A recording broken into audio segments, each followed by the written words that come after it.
Vince, are you ready for rapid fire? A new week. Ready for rapid fire, baby. Let's go. All right. Let's do it.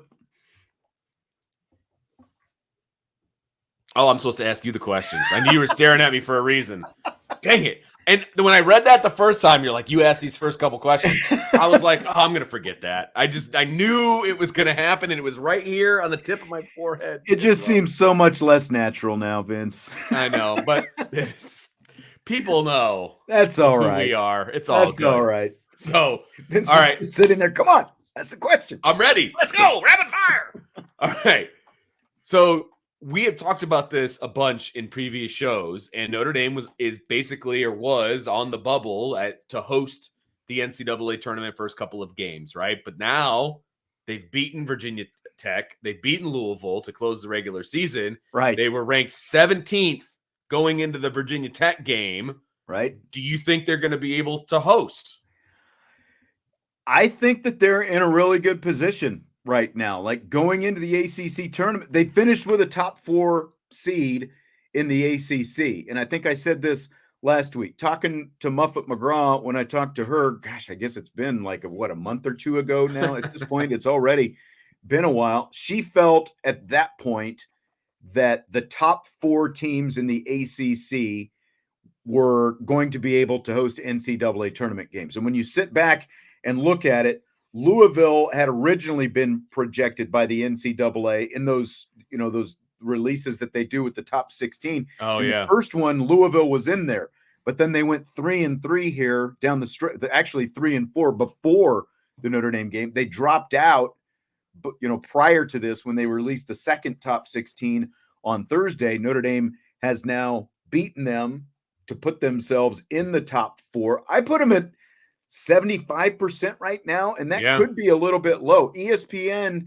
is projecting them to host in their latest projections. Now, again, those are projections. They're far from certainties. It's bracketology and all that kind of stuff, and like men's, women's bracketology, whatever. It's not 100%. It's kind of a general idea, but they are projecting them to host. The ACC is going to get the most bids.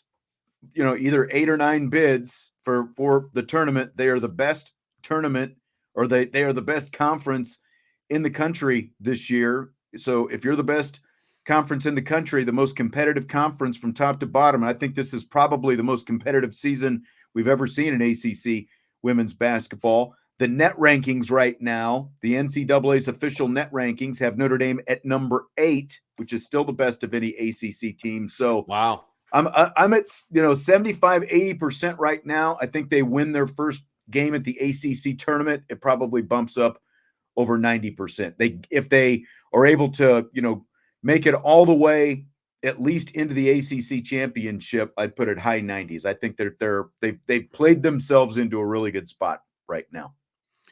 I like their chances at the moment. I mean, I guess I simplify it in my own head. They were 17th going in. They beat 2 higher ranked teams, right? The last 2 games of the season. It just makes sense that now they're within the top 16 and there's 16 host sites. Notre Dame should be in. I know it's not that simple, but in my pea brain, like that's how simple it is to me. They're in the top 16. They should host. And then you add in some of the intangibles. Look, Notre Dame sold out the game on Sunday. Well, and that's the thing too. Like the NCAA knows what Notre Dame's history is when they host. They're the tournaments are well attended here at Purcell Pavilion. Right. And you're going to get butts and seats. And if you have it in some other places, and I'm not going to say where because I can't even come up with anything, but there's going to be other places where there's not going to be as many people in the stands. And so if you want to grow the game as you want to, you got to have Notre Dame host. I mean, even if they were a bubble team to host, I feel like the intangibles of butts and seats should get them over the hump to be a host. I agree. I think they're in really good shape. I think I do they are. And now I've got DK asking me about hockey, of course. I don't know anything about. You got the wrong people. for hockey. I gotta tell you Anthony that. asked if the men's team has been selling out. They have not, but I mean, honestly, No. we're going to talk about the men here in Yeah. just a minute. Maybe I should have saved that comment, but they're obviously playing better right now. We'll get to that here. I've got plenty to say about them as well. But Yeah. okay, last women's basketball question. Okay. Niele Ivey was asked about Olivia Miles, and we had somebody ask us about it in the chat as well, about her future after yesterday's win over Louisville. And here's how it went. Just give a brief update on Olivia, because there's some, and not a lot, but some who seem to think that because of the great season Hannah has had, that she might not find a place for herself on the team in the future. Oh, I mean, that's a conversation we'd have to have with her. I mean, she is locked in with our team. I love Olivia. This is a family. It's going to be a family at the end of the day. And so I don't have a comment. Like I said, that she's just a phenomenal young woman, and she's family to me. So I don't have an answer for you. So there you go. The question. As I asked you earlier Mhm. this afternoon, what in the world does that mean? I wish that we could play the actual video from that, but we can't play video because every Right. time we play video, we get flagged and copyright claims and stuff Well, like even that. if we just play audio, we get copyright claims put on us, but that's a different conversation. That's true too. But Hannah Hidalgo was sitting right next to Niele Ivey, and Sonia Citron was sitting there, and Maddie Westbeld was sitting there as well. And Hannah just like started shaking her head when that question Nice. came up. Good. I mean, it is a question that a lot of people have been thinking. It felt like it caught Niele off guard as well. Just the fact that it was being asked at this point, because one, what's Niele going to say? Well, Olivia's transferring. I'm just going to announce it right now. Right. Or it's like it's just not the time, as she said, because even I think a couple of weeks ago, I didn't ask her about transfers, but I think it was on senior day when they did that it's almost 2 weeks ago now. Just I asked her in the pregame, have you started to have any conversations about who might be coming back next year, eligibility wise and stuff like that. And that's all stuff that's going to take place at the end of the season. But as to the Olivia thing, specifically, I think that there are a couple of things. One, when Niele Ivey was hired 4 years ago, the first thing she did was went out and got commitments from Sonia Citron and Olivia Miles. That was the first week of her getting on the job. And, Olivia is now and always has been a very important person to Niele Ivey, and I think vice versa. Second, Hannah Hidalgo was recruited to play with Olivia Miles. This is not like an either-or situation, even though a lot of people want to make it an either-or situation, just because of the fact that they both play point guard. She wasn't a backup plan after Olivia's injury last year. She signed in November, and then the injury happened to Olivia at the end of last February, and the plan was to have both of them this year. Like, could you imagine having Olivia Miles, who herself would have been a front runner for ACC, like one of the front runners for ACC Player of the Year, had she been healthy?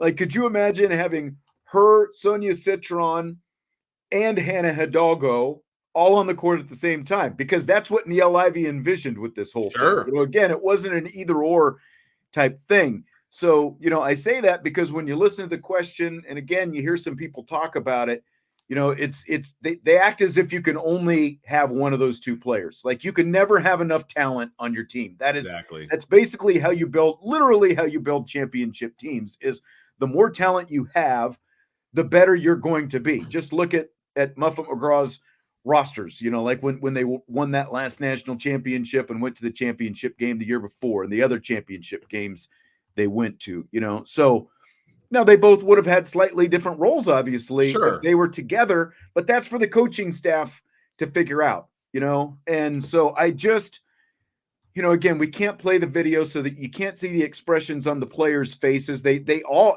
like, it felt to me like everyone was just kind of really caught off guard by the fact that this, that was being asked. So, again, you don't want to read too much into it. And I'm not, like, people ask me all the time, like what I think is going to happen, it's not like Olivia would be walking around talking about what she is or isn't going to do, just in, sort of right. in general. But You guys aren't just grabbing coffee in the hotel lobby of away yeah, games and her just exactly pouring out her future to you. But Yeah. I mean, I'll say she has been on every road trip Yeah. this season. She is always interacting with the team. She is always engaged on the bench. She is always excited, just like the rest of the team when things are going well and she's up and, like waving the towels or whatever and cheering and, doing everything else. And, I have heard some people say like, well, she doesn't seem as engaged, right. It's like, don't read too much into body language. I just think that there's always, like that's always a trap that you can fall into because Right. it essentially becomes confirmation bias, I think. Like, Yes, because agreed. you think that, oh, this could happen, you're reading into every little thing, Right. No, I look, she's also a competitor at a very high level. Right. You think she She likes wants to be sitting out on the there. bench? Like, Right. of course she's going to support her teammates, and she does. I've literally sat in the stands and watched her for periods of time just to, whatever, see how she's doing. She wants to be on the floor. She's super competitive. She wants to support her teammates, and she does, but she wants to be on the floor. You would be somewhat disappointed sitting on the bench watching your friends, your family, as Niele put it, out on the floor making plays, doing their thing. You want to be out there with them. You don't want to be on the bench. Right. So, yeah, so she's going to be super enthusiastic. She's not the walk-on the end of the bench, whoever that may be, that's just happy to be there. That's not who Olivia Miles is. So don't read too much into, the physicality of what she's doing, her body language. That's nonsense. That's ridiculous. I'm sorry. Right. That annoys me, to be honest with you. I mean, I can't tell you one way or the other, but this is her 4th year on campus. Remember, she enrolled mid-season in the COVID year when there were no fans in the stands. But that season didn't count toward her eligibility. She basically got a bonus. She did her semester. COVID year early, basically, is what she did. Yeah. Exactly. So she's still got 2 years of eligibility left. Right. And look, we are in the transfer portal era. So like you never know. But I don't. And again, I'm not trying to tell you that I know anything one way. But nothing would shock you. But I've never got the feeling that like that is just looming out there. Just watching her, interact with her team and everything else. And again, I think if anything, she just wishes she could be out there. Yeah. And it's another great player you would have on the floor if she were out there. Look, and here's the other thing: Olivia Miles knows what the talent level is on her roster, or with her team. She also knows how good of a player she is, and if she adds herself to that, how good they could be. Okay, her transferring someplace else just to be the star, quote unquote, the singular star, that doesn't mean that team is going to go win a bunch of games. They could win a national championship with her in the lineup at Notre Dame. Right. I don't know that you could say that with her leaving and going someplace else. Right. There's a very small number of teams where that would be the case. No, that's exactly right. Because you're going, it's almost like even though you've only got Kate Koval, the forward coming in next year in your incoming class, one, she's like one of the top players in the country. 2, you're getting Olivia Miles back potentially, assuming that she is. And then 3, you've also got Cass Prosper to throw into the mix. So like that's a completely the complexion of your roster changes completely. And that's like you're a national championship front runner at that point going into next season with that kind of talent.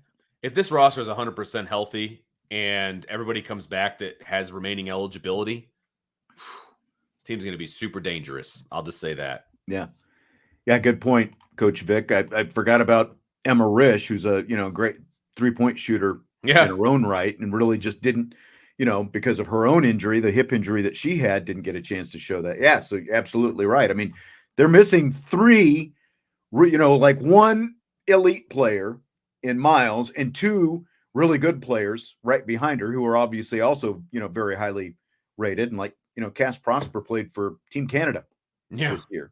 Yeah. So, it's like you're talking about some 3 basically elite players, that you're talking about who have unfortunately been on the bench due to injuries this year. They all want to play. And Man, this team can like, be so, not that they're not I would good just now, start they licking can my, be so it's like good. you kind of start licking your chops when you think about the fact that could all be back there together Right. next year. So again, it doesn't have to be an either or situation. Right. Great. Like Paige Beckers didn't just, when she came back for UConn, she missed all of last season. It's like, it's literally how Gino Auriemma and Dawn Staley have, built championship, and Pat, how Pat Summitt used to, it's like you stockpile good players and you have a lot of good players you can put out there on the floor at the same time. Doesn't have to be either or. It's not one versus the other, just like that whole thing that came up with Olivia and Sonia Citron last year. It's not one versus the other. They're on the same team. They're great players on the same team.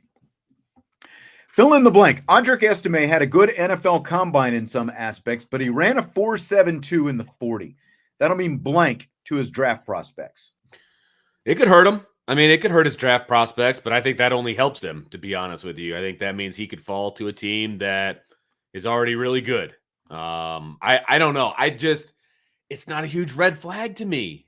40 times and some of those combine drills, it's like, how much stock do you take in them, right? I think if you go back and you look at, for example, Jerome Bettis, everybody always wants to compare him to Jerome Bettis. Jerome Bettis ran about the exact same 40 time. That's what's crazy, because like I started like thinking about big guys, and I Googled Jerome Bettis, and he ran like right around the same time. Yeah. Hall of Famer. Now, I'm not saying Audric Estime is going to be a Hall of Famer, but it's not all about 40 time. I would say if I was his agent and an NFL team was like, man, I don't know if we can really engage in this because of his 40 time and all that, I would be like, look, I get where you're coming from. Do me a favor, pop in the film. Just pop in the film, watch him play the game of football with pads on and a football in his hands. Watch the film. Because if you do that, then he's in the top 2 or 3 running backs in this draft. Right. I agree. And I think that it's ultimately, a couple of different things. I think that,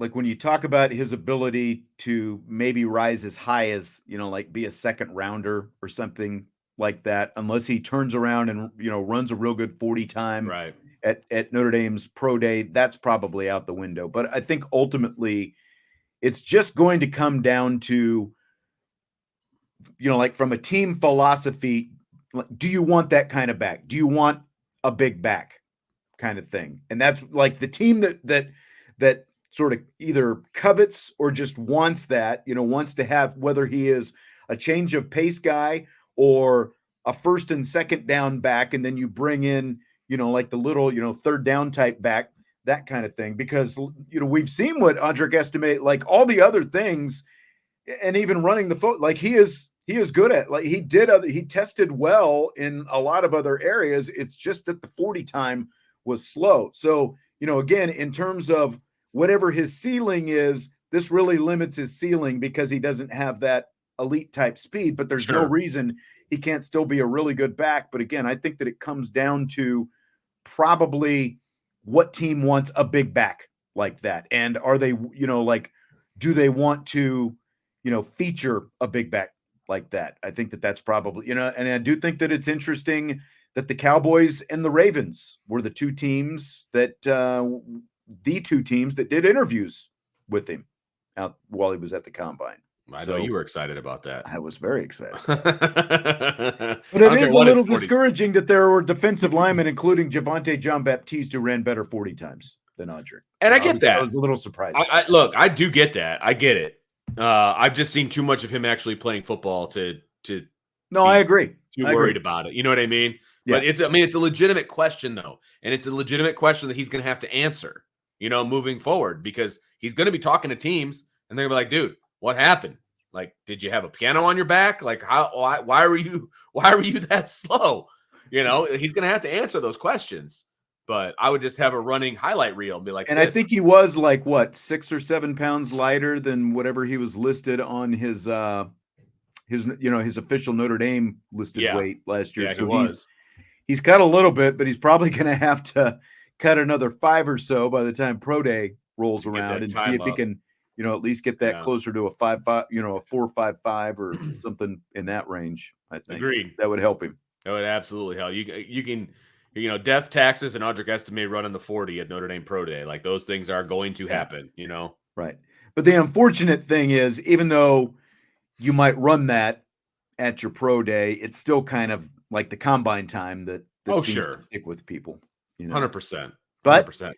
that only means maybe he drops, it'll cost him a little bit of money potentially, but I think But if some you're- teams Yeah. going to end up with a steal with wherever they get him. If he falls a If little he's bit. as good as we think he is, he'll make that money up in the second contract. Yeah. And you just got to bet on yourself, you know? Do you think Cam Hart's combine on the other side could have gone much better? You know what? I was confident that he was going to have a good combine. I mean, his measurables are really, really good. He is everything that you would want from a physical standpoint in a corner in the NFL. His film is really good. His measurements are really good. It's just the medicals. How seriously are teams going to take the medicals? I think that's the great unknown for Cam Hart right now. Because I do think he's one of the best corners in the draft. I do. I do too. It's just how far is he going to drop, if at all, because of the medical situation. He answered all the physical questions. Mm-hmm. He answered them all, just how we thought he was going to be honest, or how I thought he was going to. Right. It's just I hope the medicals don't scare all the teams away. And that's they do X-rays and they poke and prod and all that different kind of stuff if they know you've got injury history. So that could be a thing, but man, I mean, just the straight up testing could not have gone much better. He only bench pressed 11 reps, which, surprised me a little bit, but he is a cornerback. So it's not like you expected him to do 20 or, whatever, like JD Bertrand was throwing up there. But, at the same time, everything else, the 40 time, the vertical, the broad jump, all that stuff very well. What did his 40 time end up being? He was a 4.5. What was it? He was 4.5 flat, I think is what it ended up being. Okay. So pretty good. That's picking him up and putting him down, man, especially for a kid with his long limbs like he's got. So yeah, he's going to be real good in the NFL. If he can stay healthy, and I know that's an if, I get it, but man, he's going to be really good. Yeah. Fill in the blank, Micah. Oh, by the way, your boy Squirrel and I, Ryan Roberts, on tomorrow's show will get more in depth on the Notre Dame combines and kind of what they mean for some of these guys and stuff like that. Since Ryan was there, even though he apparently ditched everybody. He was in Indianapolis. That's all I can tell you. I mean, I don't know what his comings and goings were, but apparently they weren't at that restaurant at 8:00. Right. Mm-hmm. Fill in the blank. Micah Shrewsberry's Notre Dame men's basketball team winning 5 of their last 6 games after beating Clemson Saturday is blank. It is unfathomable based on the first half of the season. They were a terrible basketball team the first half of the season, and they slowly started to climb the mountain, man. And Micah Shrewsberry, if he hasn't proven to people that he can coach, man, I don't know what people need to see, because he's taken a team of just young kids most of them were all playing in high school ball last year, and they are playing as a team. Their defense and their hustle have been great all season, frankly, but now they're starting to gel offensively. Man, I have been extremely impressed with him over the last couple of weeks. Brian actually called me yesterday, and he's like, who knew watching both of the Notre Dame basketball teams would be so exciting over the last 2.5 weeks? I know. Like, you're not kidding, dude. Like, it's must-see TV or must go to the game for me and my family. Like, we watch every game, and they're enthralling, men's and women's. It's great. Yeah. And I mean, it's what you hoped it would build to, especially the way things did start, and the fact that he had to cobble together a roster, and there's so little experience, and obviously virtually no experience with these guys playing together coming into the season. But it's sort of like you're kind of living on faith that at some point it was going to happen. You never knew that there was actually going to be a corner turned, and then all of a sudden it's like, okay, they strung a couple games together, but then they lose, and you're like, okay, well, so much for that. But then here they come again, and all of a sudden it's 5 out of 6, and it's both teams right now peaking at the right time of season. Like the women didn't peak too soon. The men obviously had no early peak, but they're peaking right now with 2 games to go in the regular season and the ACC tournament coming up. And that's just like, it's kind of like for this first year, I think the best that you could hope for this team. And again, especially considering the way it started, was a scenario like this where they start to get hot toward the end of the season. And it's like, okay, now the ACC tournament's coming up, and maybe they can pull off something here or there. I mean, look, they don't have a bye, obviously, in the ACC tournament, or they're not going to get a bye, right? And so they got to win a bunch of games to get to the championship and to get that automatic berth. Because they're not a team that's going to make the NCAA tournament. They're at best a bubble team to get into the NIT. But I'll tell you what, they win a game or two in the ACC tournament. Let's say they get a bid to the NIT. I think they could make some noise in the NIT. And with a team like this, I think making some noise in the NIT tournament could just vault them into the offseason and into next year. And all of a sudden, we'd be talking this time next year about a potential bubble team getting into the NCAA tournament. Yeah, exactly. Anthony says he thinks they'll be in the tournament next year. And that's really, they just need another shooter or two. That's what it comes down to. It's funny. I started thinking about the stupid NIL and everything else that's going on. And I started asking around because, look, Marcus Burton obviously went to Penn where I work.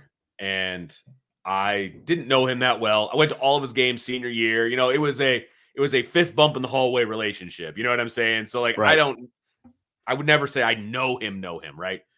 And so I asked a couple of people who do know him very, very well. I was like, man, what if somebody just like calls him up in the offseason and is like, we got $1 million in NIL money for you to come play for our team. Like, do you think he would go? And everybody I talked to said they think he's in it for the long haul at Notre Dame. He loves the school. He loves the education, what that can do for him and all of those different things. And that made me feel a little bit better about the situation. I'll be honest with you. Yeah. But they've set him up real nicely at Notre Dame, and he's doing a really good job in the classroom. And so, everything seems to be working out really, really well. And so hopefully, because look, he's going to get those calls from somebody. Like that's going to happen because he's going to get some postseason accolades and all that stuff. And the way he plays is awesome. But like, man, just stay in that Notre Dame uniform, baby. Come on, just stick around. Absolutely. Ryan Roberts Forehead asked, do the baseball games get televised at all? What network? And as Anthony said, they're playing Purdue this week. It's going to be on ESPN Plus. And typically first couple weekends, because they travel and stuff and, where they go, you don't necessarily see many of them. There are going to be some games on ACC Network, and they'll do like ACC Network Plus, the streaming service, and then ESPN Plus. That's where the bulk of them would be televised is on the different streaming platforms, whether it's the ACC streaming platforms or the ESPN Plus. They do a lot of production for the ESPN Plus type stuff. Yeah, they don't even like. I'm looking at the schedule for Notre Dame baseball right now, and they don't even have it listed Purdue that it's going to be televised. So there you go. They're not real good about it. The next game that they show that is going to be televised is NC State on March 29th on the ACC network. Yeah. And that's once they get into conference play, I think there's typically just about every game is streaming somewhere, again, whether it's on the like the ACC Plus or the ESPN Plus, right? Typically on one of those. So fill in the blank. We talked about the latest 14-team college football playoff format that is currently being considered on last week's show. Latest word, not only would the SEC and the Big Ten get 3 automatic bids each, but they would also get the only 2 first-round buys for their conference champions in the playoffs. It would be blank if that happens. Ridiculous. It would be ridiculous if that happens. Somebody's got to step up to the bully in the room. Somebody, whether it's Notre Dame and everybody else following Notre Dame, but come on, man. You can't just let the Big Ten and the SEC push everybody around. Yeah. You've got to stand up for yourselves. And if eventually they just decide to leave, the college football playoff, leave the NCAA, whatever, then that's what they do. Okay. Wins and losses have to mean something ultimately. Right. And you can't be afraid of the possibility that they're going to leave or whatever. Like, come on, don't let them bully you. I'm sorry. It's ridiculous.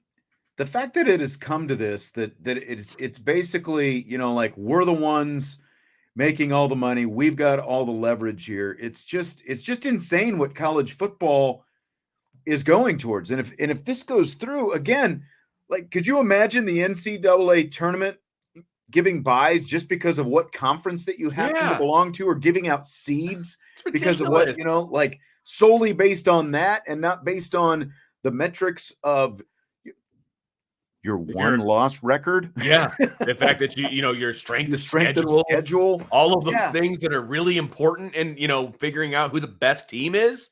Yeah. It's just, it's infuriating. If I'm being honest, it's absolutely infuriating to be reading about how this is all going down. And you and I talked about, I think it was you and I that talked about the fact that Greg Sankey, the SEC commissioner, has been in Notre Dame's corner pretty much the whole time. And I saw an article today that said the 14-team playoff with the 3 automatic and the 3-3-2-2-1 whatever scenario. And now they're saying that if Notre Dame has 2 losses or less, they'll be guaranteed one of the 3 at-large spots. Well, see, what I saw was they just need to be ranked in the top 14. Or that's what it was. I'm sorry. Yeah. The top 14. And I think somebody else commented that, like, if they have only 2 losses, they would be there.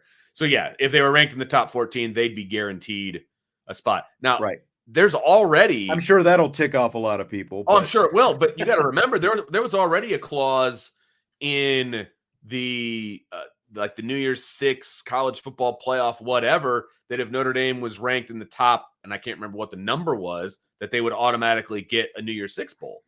Like, that was already there, but it never gets talked about because if they're ranked in the top 8, of course they're going to get a New Year's 6 bowl. You know what I mean? So if Notre Dame's ranked in the top 14, they're going to get one of those 3 at-large spots. Like, that's almost a guarantee anyway, but you just slide in that caveat of a guaranteed spot, I guess. Either way, the whole thing just reeks to me. It just reeks. See, and like DK says, he says the Big 12, ACC, and Notre Dame will stop that bleep. But, unfortunately, I think that there is enough of a, sort of where Notre Dame is, like the ACC would rather Notre Dame, be full-fledged in the ACC because that would save the ACC, and it would also drive up their valuation. They would be getting even more money out of that TV contract if Notre Dame were a full-fledged member, so, but there's enough of a divide between Notre Dame and the ACC that again, like we were talking about last week, the ACC in this proposal is being guaranteed 2 bids for its conference, and so is the Big 12. So what's the incentive for the ACC and the Big 12 to help out Notre Dame? There's much more incentive, for Notre Dame to try to get the Big 12 and the ACC on their side. And as far as the group of 5s are concerned, they're all just happy to be there. As long as one group of 5 is guaranteed a spot, they're going to vote with the Big 10 and the SEC as well. And that's the challenge, is for Notre Dame to try to, where's the leverage that Notre Dame can gain to try to get, these other conferences on their side in any vote, like how they can come together and vote on this. Because, again, most of these other conferences are just happy that they're being thrown the extra bone of getting that 2 bids instead of just 1. Like, they were probably happy just to be guaranteed 1 bid, and now they're getting 2 out of this whole deal. Yeah. So it's like, how are you going to get them to vote against the SEC and the Big Ten? A lot of times, that second spot is going to be a spot stealer. I mean, it just is. Yeah, you know what I mean. And that's the part that bothers me, I think, the most, is that the third of the Big Ten and the SEC and the second of the other 2, those are potential spot stealers from teams that would deserve to be in. And so I think that's the biggest problem, in my opinion. But you're right. I mean, maybe they would vote for it just so they get their guaranteed 2 spots. I don't know. I just somebody needs to step up. And somebody said it. Anthony Solomon said, "You're on deck, Pete." You know what? He's not wrong. This is a great opportunity for Pete Bavacqua to stand up and be like, "Look, this is still Notre Dame. We got some sauce back here. Yeah, like let's go." And I mean, the guy has been involved in negotiations before, but just not negotiations, I think, to this magnitude with this kind of power players. Like, right. But he has been in the rooms, negotiating for, both when he worked for, the PGA as well as on the other side working for NBC. But kind of like Kevin Warren when he came in. Kevin Warren was thrown to the fire right away when he had to make that decision on COVID. Like that was the first big decision that he had to make, and he totally whiffed on that. Whiff, big time. But not a year later, he got a mulligan out of that deal because the TV contracts came up. He struck it rich with the TV contracts, and then he sailed off to the NFL and got out of there. But he rode out of the Big Ten somewhat a hero, even though things were a little bit of a mess just in terms of what was actually being guaranteed, I guess. But still, he made the Big Ten a lot of money. No doubt. And look, Jack Swarbrick has proven that he can get in that room and hold the best intentions for Notre Dame and speak softly and carry a big stick. Now it's going to be, can Pete Bavacqua do that? That's a big question mark. Yeah. You say what you want to about Jack Swarbrick, but he made sure Notre Dame was absolutely 100% relevant in that room. Right. Notre Dame never got screwed in any of this when Jack Swarbrick was involved. Right. And now things are moving at a different pace. And so let's see what happens.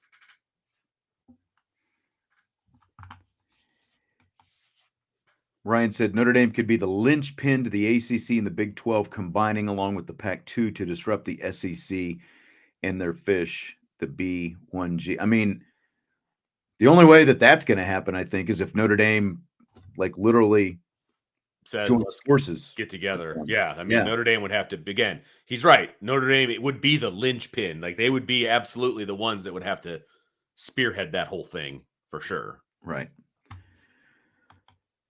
It's just a mess right now. It is a mess. I wish we could get in a time machine and go back and just, I don't know. I know.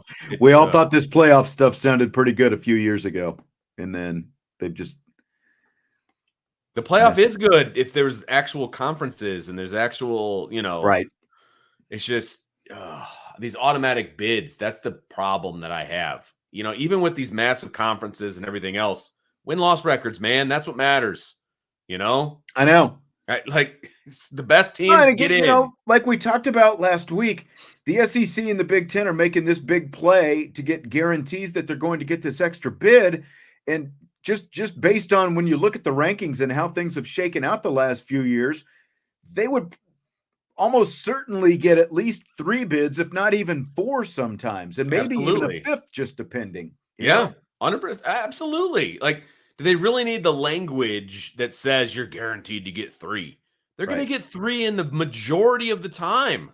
There may be that off year where they get 2, but the majority of the time they're going to get 3.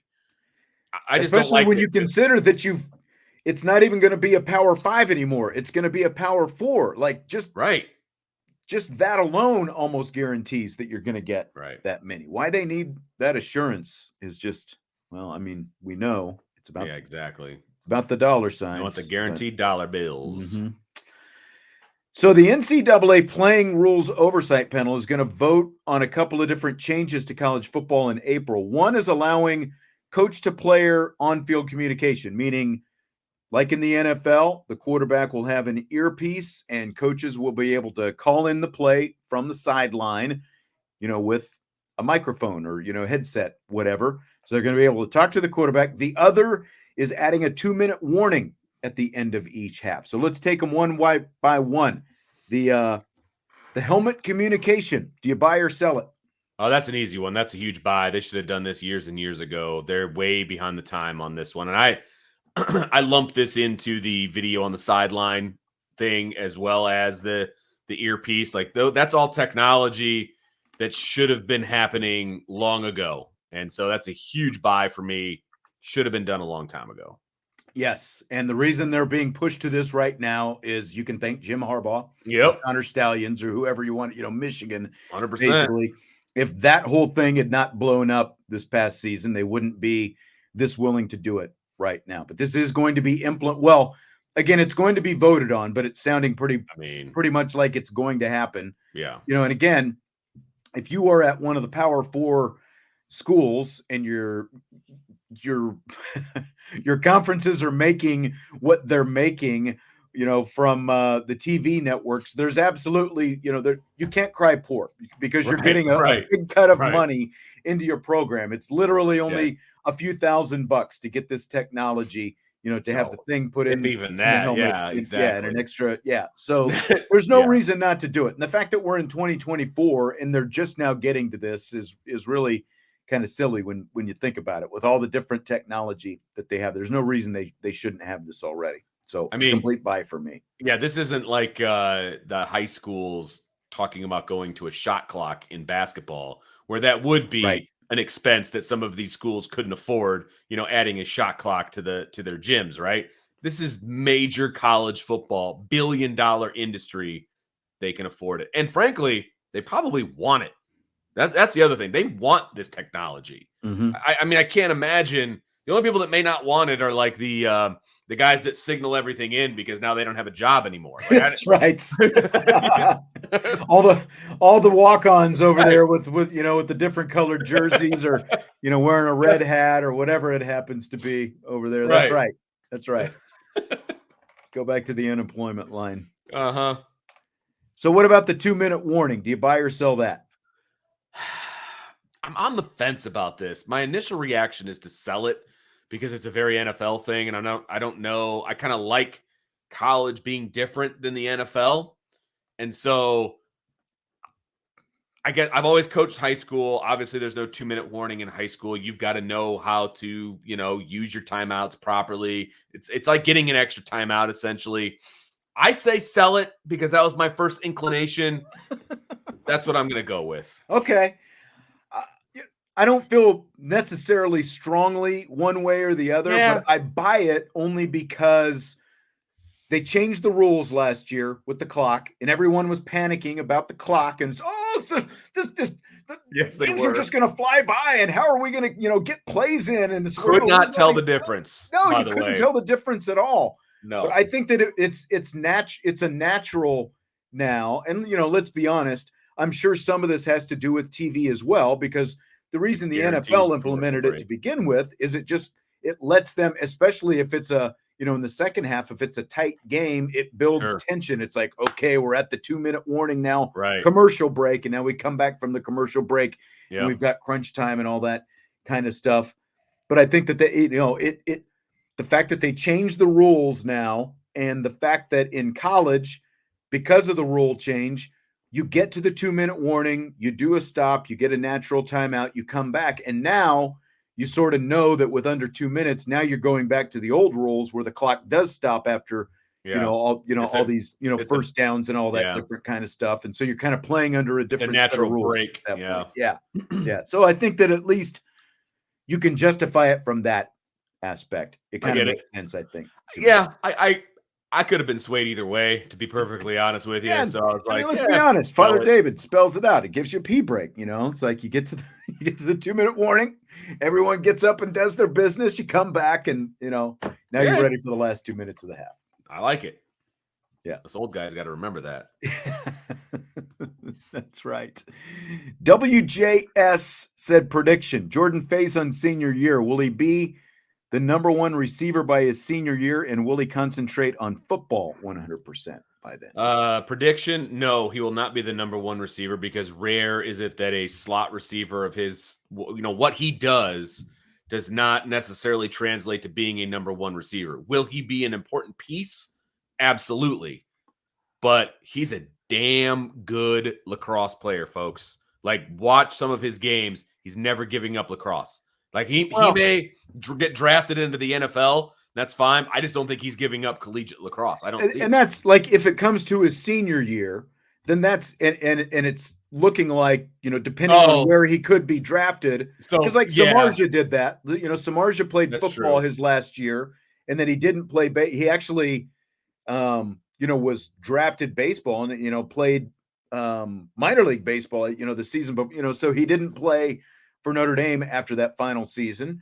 Right. He ended up playing baseball, but, I guess it's a little bit different actually. But my point is, like, if Faison is legitimately an NFL type prospect after that senior year, I could see him not playing lacrosse that year, to get ready for the combine. Yeah, like actual senior year, because the draft happened and draft and all that kind of stuff. Yeah, and you wouldn't want to you wouldn't want to jeopardize getting injury or whatever. And so, yeah, I could see his senior season, him not playing lacrosse because of the draft. And he's going to make a boatload more money if he's a high level draft pick as opposed to playing in professional lacrosse.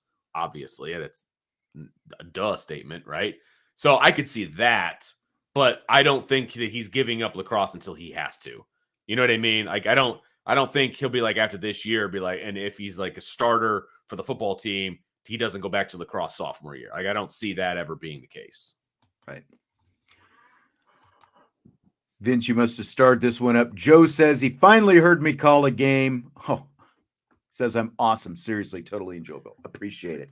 It's like I will never turn down a compliment because, it's like compliments can be hard to come by sometimes. Hey, man, I'm telling you, it's even more fun watching you read the compliment because it's totally awkward. It is. I was talking to somebody who listens to you on a fairly regular basis, and they're like, he really enjoys doing play-by-play. Like, you can tell it's not fake. I go, it's not fake. I can promise you that. I said, that's just Sean getting excited because he loves doing the job and he loves being involved. And I said, he does the same thing with high school games that I do with him. Like, he gets excited, he gets emotional. Like, that's Sean Stiers. He's like, oh man, it's so much fun to listen to. So there you go. I'll throw one at you. Play-by-play is the reason I got into the business. It's like, that's what, like when I started, kind of looking into this whole thing, and I can tell you this, like, I enjoy all games, doing all games, all that kind of stuff. But I can also tell you when the games are meaningful, it just like the atmosphere obviously changes in the building, and that sort of brings out a different level of endorphins, and every play matters and all that kind of stuff. Like meaningful games are definitely the most fun to call because there's so much on the line in every little play, Oh, 100%. And like this team specifically is also, so much fun to do. So, and I appreciate it though. The person I was talking to was telling me that specifically the Louisville game he was listening to, and he's like, Sean was getting so excited during that game. I was like, I'm sure he was. I'm sure he was. That's funny. All right. Well, we've got more tomorrow. Again, we'll get into some of the Notre Dame Combine guys. Ryan will be here, so everyone can give him a hard time for this whole mishandling of the event there in Indianapolis. Unbelievable. And so we'll do that, and then Jesse will be in for rapid fire as well. I'll be traveling Wednesday, so Vince and Jesse will have the mailbag show, but because Thursday is an off day for women's basketball, I'll actually be doing a Thursday show for the first time since late December. Seriously, since it's been a while. They play on Thursdays, and then they play at 11 a.m. Friday. So after that, I'll go back to the hotel, get a little lunch in my stomach, and then we'll all be here for the Friday rapid fire show as well. So we won't miss out on that. It's gonna be fun. Be fun. Yes. So shows every day this week. Yes. Looking forward to it. Yes. All right. Vince, I will talk to you later. Everybody else, thanks as always. We will talk to you tomorrow. Hit the like button before you leave. And of course, subscribe, rate, and review on your podcast platform. We'll talk to you later on Ivy Nation Sports Talk.